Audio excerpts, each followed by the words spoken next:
Greetings, boys and girls. It is me, Emperor Jonwayne Frankenstein, the man that has been playing Dungeons and Dragons for like the past 4 decades or so.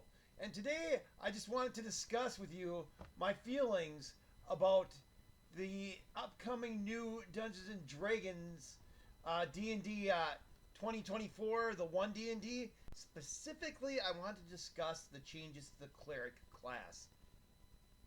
Overall, I think they've made the Cleric class a lot stronger, but there's one thing missing that I really feel they should have. Now, the first thing that they changed is you no longer choose your deity at first level. You wait till third level to get your subclass, just like they do with everything now. You know, in the old edition, wizards got to choose their specialty at second level, clerics chose their deity at first level, warlocks chose their patrons at first level, and most other classes chose their subclass at third level. So they made it all streamlined and made it so you choose at third level. It does sort of, for role playing, being able to choose your deity right away kind of is neat, but that's you can still claim to worship whatever god you want and act in accordance, so it's not the big all end all. But what they did do now at first level, you gain your spell casting and you gain something called Divine Order. And Divine Order is where you choose to either be a thaumaturge or you choose to be a protector. If you choose to be a protector, you get heavy armor proficiency and martial weapons proficiency. If you choose to be a thaumaturge, you gain one cleric cantrip of your choice, and you gain your wisdom modifier to arcane or religion checks. And I think the thaumaturge is extremely weak, and really they should let you choose a cantrip from any class and cast as though it was a cleric cantrip. And I would probably say they should let you add your wisdom modifier to the damage to attack rolls with it, just to make it worthwhile. Letting you add your wisdom to those skills, well, let's face it.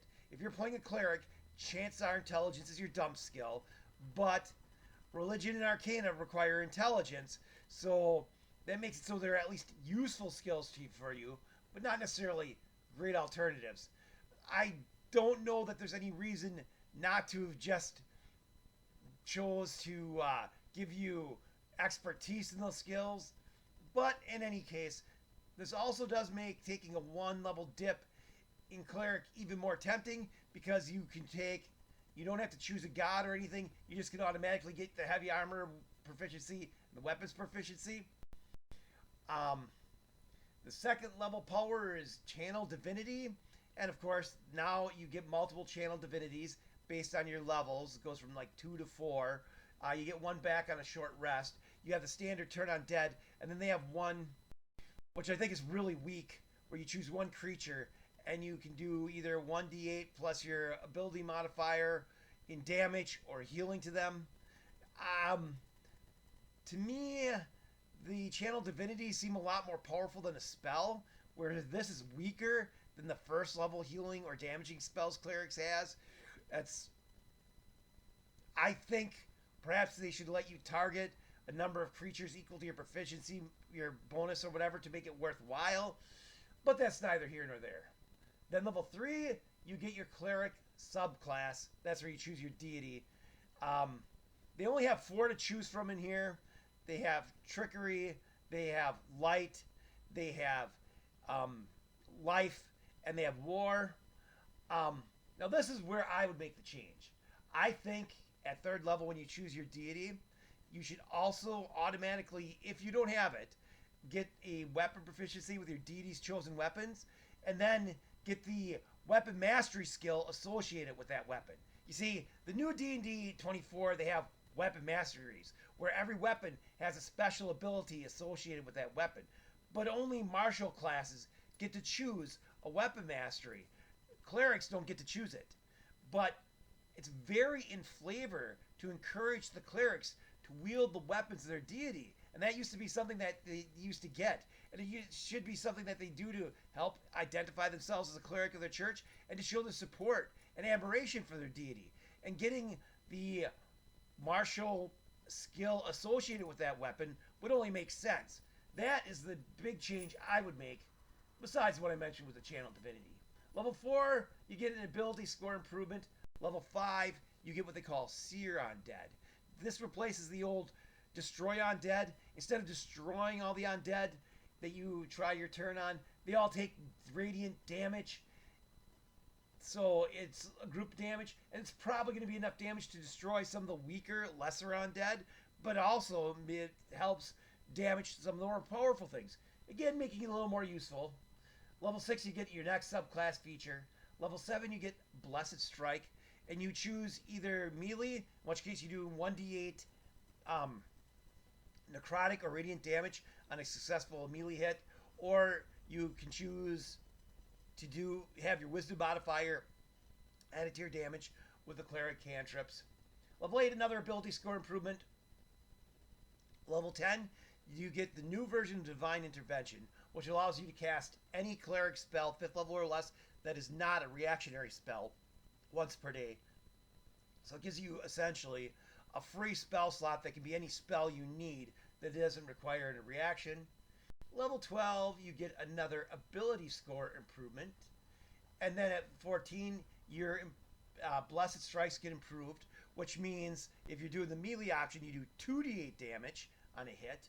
Or if you're using the cantrip option, you gain temporary hit points that you can give to yourself or someone nearby instead.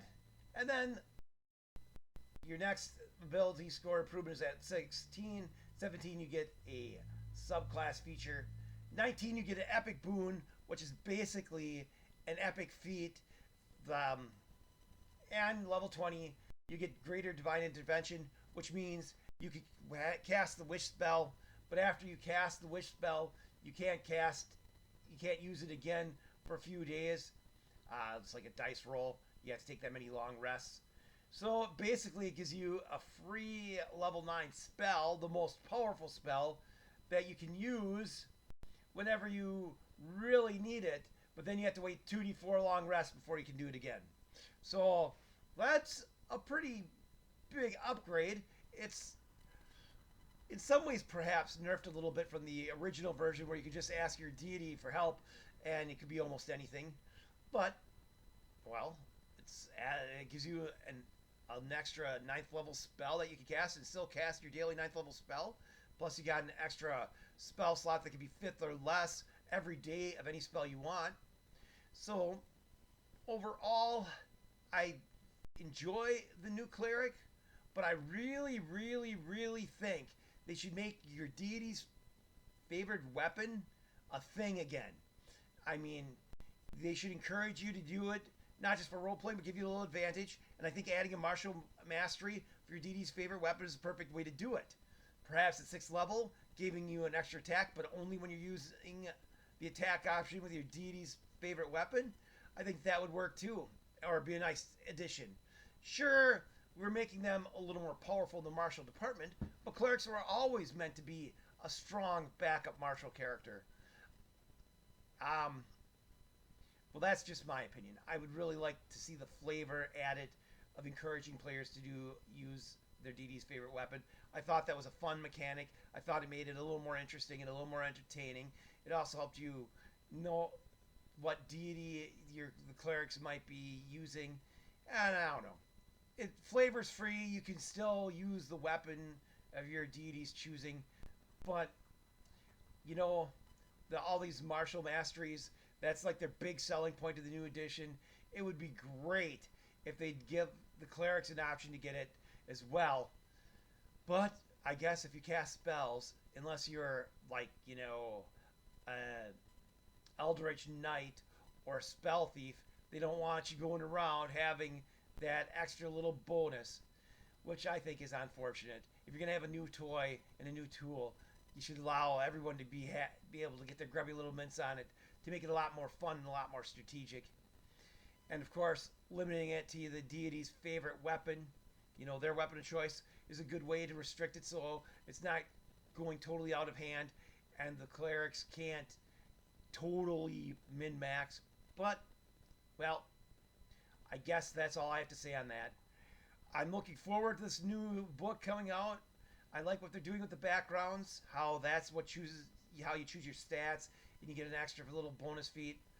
Um, I think they improved the clerics, made them even more powerful. Um, but again, like I said, that's just the change I'd like to make. I'd like to see them make. I can't say too much more. I have to wait until they actually release the set before I get a chance to actually play it and decide whether or not it's worth the $49. But we'll see. I'll keep you informed. Until next time.